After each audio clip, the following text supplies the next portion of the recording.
Rain falls softly on Rome's ancient cobblestones, painting the city in a silver glow. A lone figure walks through the evening mist, his coat heavy from a day among the poor. But then, his steps falter. Have you ever looked into someone's eyes and felt a story you couldn't name? A story that reached deep into your soul, whispering of moments long forgotten. This isn't a tale of grandeur or fame. No spotlight, no crowds. Just a shadowed alley near the Vatican, where the world seems to hold its breath. A man sits shivering on the cold ground, his clothes tattered, his shoes worn, one lace dangling loose in a puddle. His face is hidden in shadow, but his eyes, they carry a weight, a warmth, a memory. One rainy evening, Pope Francis, the Holy Father himself, pauses on his way back to the Vatican. He sees this homeless man, and something stirs within him, a flicker of recognition, a pull he can't explain. What he does next is so simple, yet so profound, it silences the world. Stay with me. Inspired by the Holy Father's countless acts of compassion, this is a story of humility, destiny, and a moment that changes everything. Who's crossed your path and left a mark you only later understood? Let's step back in time to a stormy night in Buenos Aires, decades ago, where rain poured like a curtain over the city's edges.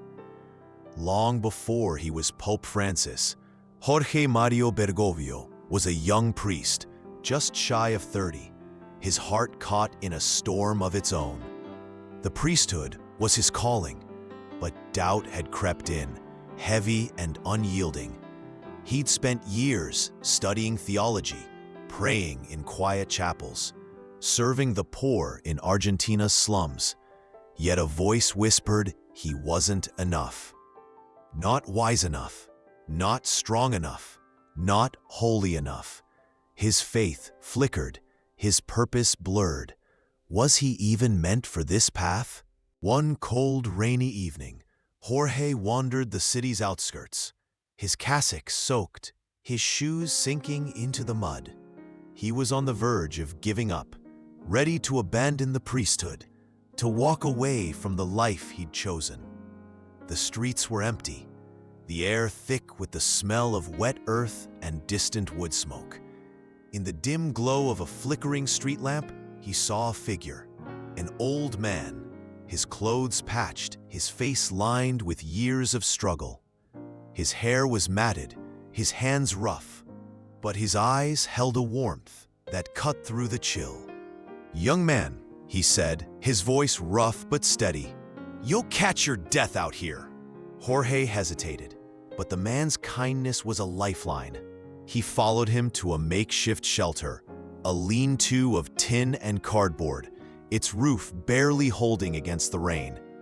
Inside, the air was damp, but a small fire crackled in a rusted can, casting shadows on the walls. The man offered Jorge a dry blanket, a chipped mug of thin coffee, and a seat on a crate. They talked for hours, the storm raging outside. Jorge poured out his heart, his fears of failing God, his shame at doubting his calling, his sense of being lost. The old man listened, his hands folded, his gaze never wavering. He didn't preach or judge. He just nodded, as if he'd heard such struggles before. Then he leaned forward, his voice low but clear. "You don't need to be perfect to serve God," he said. "You just need to be human, to love with an honest heart." Those words landed like a spark in Jorge's soul, igniting something he thought he'd lost. They gave him courage to keep going, to choose love over perfection, to trust his path. When morning came, the rain had stopped, but the man was gone. No name, no trace, just an empty shelter and a lesson that would guide Jorge for life. He searched the streets for days, asking vendors, neighbors, anyone who might know the man. But no one did. It was as if he'd vanished, leaving only those words behind. Have you ever been saved by a stranger's words, only to lose them to time? Now let's return to that rainy alley in Rome. Pope Francis kneels beside the homeless man, rain soaking through his white robes. He gently lifts the man's chin, and their eyes meet. A silence stretches between them. Not awkward, but sacred. The Pope's breath catches. Those eyes, they're familiar. Not in appearance, but in the peace they once gave him. A long pause. Then the man speaks. Not begging, not asking, just offering. You look like someone who once needed saving. The Pope smiles softly and says, "Maybe I still do." He sits down beside him, right there on the wet stone. The guards hesitate, confused, uncertain, but the Pope waves them off. For the next hour, they speak in whispers, like old friends reunited after lifetimes apart. The Pope tells him stories of doubt, of faith, of moments that nearly broke him. The man listens with a knowing calm, like he's heard every fear 1,000 times before. And when Pope Francis finally stands, he doesn't offer money or a blessing, or even his name. He simply says, "Thank you for being there, both then and now." The man nods, no surprise in his face, as if he knew the Pope would find him again. As Francis walks away, he doesn't look back, not out of pride, but peace. The memory of that night in Buenos Aires now lives fully again, not just as a story, but as a circle closed. In the quiet of his chambers that night, Pope Francis writes in his journal, "Sometimes angels appear only when we are drowning and disappear before we know their names." So who was the man? A stranger? A memory given flesh? An angel in human clothes? Some say it was coincidence. Some say it was divine intervention. But maybe it doesn't matter. What matters is this: in our weakest moments, when we are soaked to the bone with doubt and fear, there is always someone, a voice, a hand, a presence that can remind us who we are, not by fixing us, not by preaching, but simply by being there. If you've ever felt lost, if you've ever doubted your path, if you've ever been lifted by a stranger's kindness, this story is for you. Pope Francis carries many titles: leader of the church, head of state, voice of peace. But perhaps his truest title was once just a young man saved by a stranger in the rain. That night, Pope Francis didn't leave the man in the rain-soaked alley. He quietly called for help, not with drama, but with the same calm reverence he had shown tying that broken shoelace. The man was taken to a Vatican shelter. There, he was given a warm bed, a hot meal, a doctor's care. And before they parted ways, Francis gave him a small canvas bag. Inside, a wool scarf, a simple wooden rosary, and a handwritten note. 4 words only: "You are never forgotten." The man smiled, not as one rescued, but as one finally seen. As Francis watched him disappear into the warmth, he remained outside for a moment longer. The Roman rain had eased into mist, clinging to the amber-lit streets like breath on glass.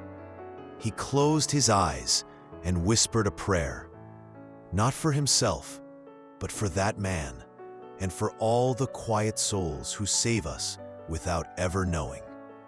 This wasn't a story of miracles, not in the way people expect. No thunder, no parting skies, just one broken shoelace. And the memory of a fire in a rusted can. This story isn't just about a pope or a homeless man. It's about you, about me, about the sacred intersections we never see coming, the moments that seem small but change the course of everything. A kind word, a listening ear, a night spent beside someone no one else would stop for. Sometimes, the greatest people in our lives are the ones who vanish quietly after the gift, never knowing what they gave. Just like the man who once told a young priest he didn't. So as you walk through your day today, pause. Look a little closer. That tired woman on the bus, that quiet man in the corner cafe, that stranger in the rain. They might be carrying the light you need. Or maybe, just maybe, you are the light they've been waiting for. Because every small act of kindness can ripple through decades, across oceans, into the heart of someone you'll never fully know you helped. Like tying a shoelace in a Roman alley under a silver sky. Moved by the Holy Father's humility and this stranger's quiet gift, let's carry their light forward. If someone once changed your life with a small act, a few words, a moment of grace, share their story in the comments below. What would you say to the person who helped you when you were most lost? Or do you believe, like Pope Francis, that some strangers come into our lives for a reason? If this story touched your heart, please hit like, subscribe, and ring the bell for more inspiring tales. Share this with someone who needs to know that no act of kindness is ever wasted. Together, let's create a ripple of gratitude, of grace, of love. So now I ask you, from the heart, who will you thank today?